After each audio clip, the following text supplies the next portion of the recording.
لیکن متقی ہیں کون؟ پہلی صفت اس کی کیا ہے کہ جو چیز نظر نہیں آ رہی ان کا اس پر یقین ہے. یؤمنون بالغیب، غیب کیا ہے؟ جو نظر نہیں آ رہا. اللہم صلی علی سیدنا محمد وعلی آل سیدنا محمد بعدد کل ذرۃ مئۃ الف الف مرۃ. سامعین و ناظرین کرام، السلام علیکم ورحمۃ اللہ وبرکاتہ. آج کا ہمارا موضوع یقین کے درجات. دیکھیں، پہلے تو یقین کو جاننا چاہیے، یقین کے بارے میں. اور جہاں تک یقین کا تعلق ہے تو آج کا جو برائے نام مسلمان ہے اس کا یقین ہے لیکن دنیا پر ہے. یعنی یہ بات بھی پہلے درجے میں آپ نوٹ کریں، اپنے آپ کو دیکھیں، اپنا احتساب کریں. اور ہمارا یقین صرف ظاہر تک محدود ہے، جو کچھ نظر آ رہا ہے، جو ہم محسوس کر رہے ہیں تو اس کے بارے میں ہمیں یقین ہے. لیکن جو چیز باطن سے تعلق رکھتی ہے اس پر نہ ہمارا یقین ہے، نہ اس کے بارے میں ہم سوچنا چاہتے ہیں. یعنی یہاں تک انسان اپنی حقیقت سے بھی غافل ہے اور یہ سوچنا بھی نہیں چاہتا اپنے بارے میں. ہر شخص ظاہر کے دھوکے میں مبتلا ہے کہ میں یہی ہوں جو کچھ نظر آ رہا ہوں، یہی زندگی ہے. آپ دیکھ لیں، ذرا محسوس تو کریں نا، یہی زندگی. موت کو آپ اختتام زندگی سمجھتے ہیں. مر گیا، ماں مر گئی، باپ مر گیا، بھائی مر گیا، بیٹا مر گیا، میں مر گیا، آپ کہیں گیا، ختم. ایسا ہے کہ نہیں؟ ایسا تو نہیں ہے. یہ تو زندگی کا ایک پڑاؤ ہے، سٹے. پھر آپ مثال کے طور پہ آپ جا رہے ہیں، یہاں سے کراچی جا رہے ہیں تو ایک سٹیشن ایسا آتا ہے کہ وہاں لمبا سٹے ہوتا ہے تھوڑا. مثال کے طور پہ لاہور کا عام طور پہ لگا لیں.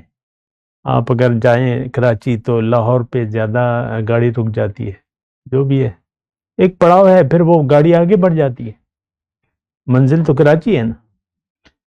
تو یہ ایک غلط فہمی پائی جاتی ہے ہم میں کہ ہم اس پڑاؤ کو، جو مختصر عرصہ ہے ہمارا، اس کو ہم اصل سمجھ بیٹھے ہیں اور اس کو ہم نے مکان سمجھ لیا ہے، رہنے کی جگہ.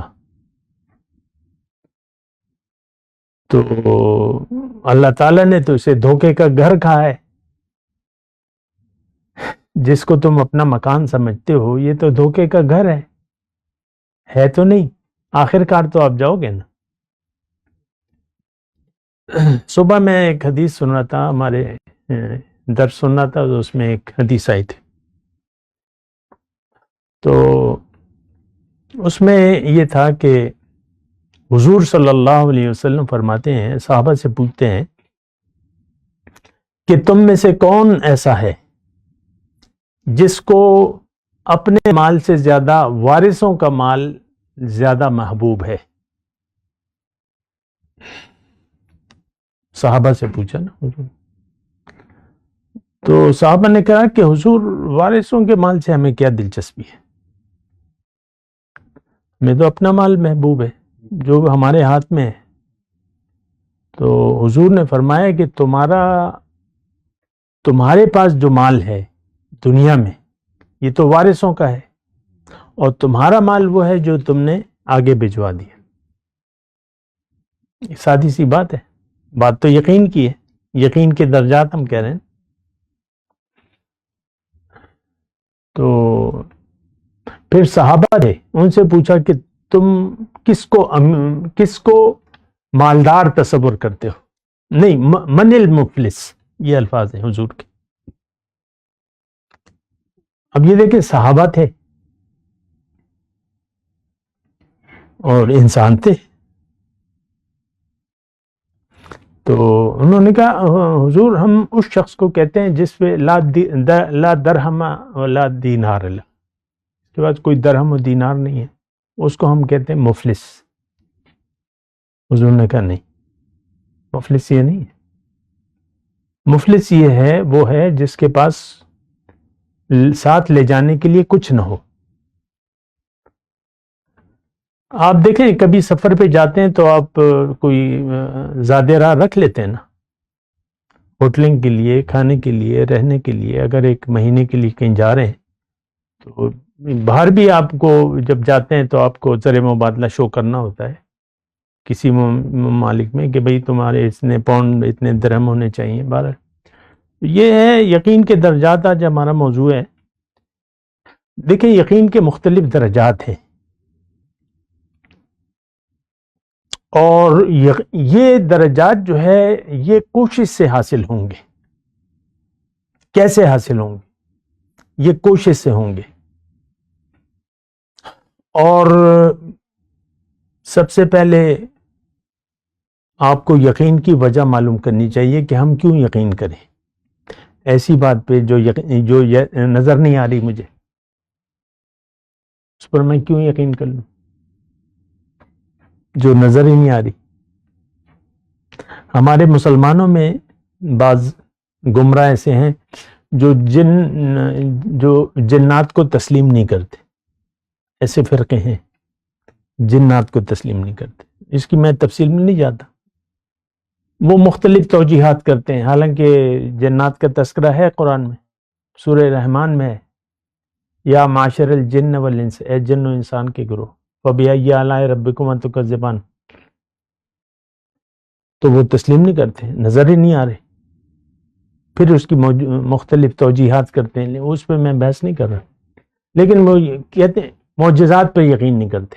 ایسے گروہ بھی ہیں مختلف توجیہ کرتے ہیں، یہ ہوا یہ ہوا، قرآن میں معجزات کا تذکرہ ہے، یہ ہوا وہ ہوا، اس کا یہ مطلب ہے، اس کا یہ. اب یہ بات تو خیر بات یہ ہے کہ پہلے تو یقین کی کیا ضرورت ہے. ایمان بالغیب ایک شرط ہے. الف لام میم ذالک الکتاب لا ریب فیہ ھدی للمتقین الذین یؤمنون بالغیب. پہلا پارہ ہے نا، پہلی صورت. دوسری صورت ہے چلیں ہدایت ہے متقیوں کے لیے. لیکن متقی ہیں کون؟ پہلی صفت اس کی کیا ہے کہ جو چیز نظر نہیں آ رہی ان کا اس پر یقین ہے. یؤمنون بالغیب. غیب کیا ہے؟ جو نظر نہیں آ رہا، جو محسوس نہیں ہو رہا، جو حواس خمسہ سے باہر ہے، اس پر ان کا یقین ہے. تو دین کی جو بنیادی بات ہے وہ یہ ہے کہ آپ کا یقین ہو غیب پر، کیونکہ حقیقت وہ ہے جو نظر نہیں آ رہی. حقیقت آج بھی آپ دیکھ لیں، حقیقت وہ ہے جو نظر نہیں آ رہی. اب مثال کے طور پہ پھول ہے، خوشبودار پھول ہے،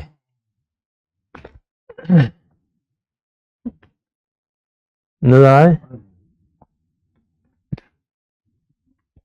تو اس میں خوشبو ہے لیکن نظر تو نہیں آ رہی. لیکن ایک حصہ کام کر رہی ہے سونگھنے کی، تو یقین آ گیا. لیکن میں آپ کو دیکھیں غیب کی بات کر رہا ہوں. غیب جو چیز میں ایک بات آپ کو کہوں کہ اصل حقیقت وہ ہے جو نظر نہیں آ رہی. یہ ایک بنیادی بات نوٹ کر لیں. جو نظر آ رہی ہے وہ حقیقت نہیں ہے، اس کی کوئی وجہ ہوگی کہ کیوں نظر آ رہی ہے، اس کی حکمت کیا ہے. لیکن جو چیز نظر نہیں آ رہی وہ اصل میں حقیقت ہے.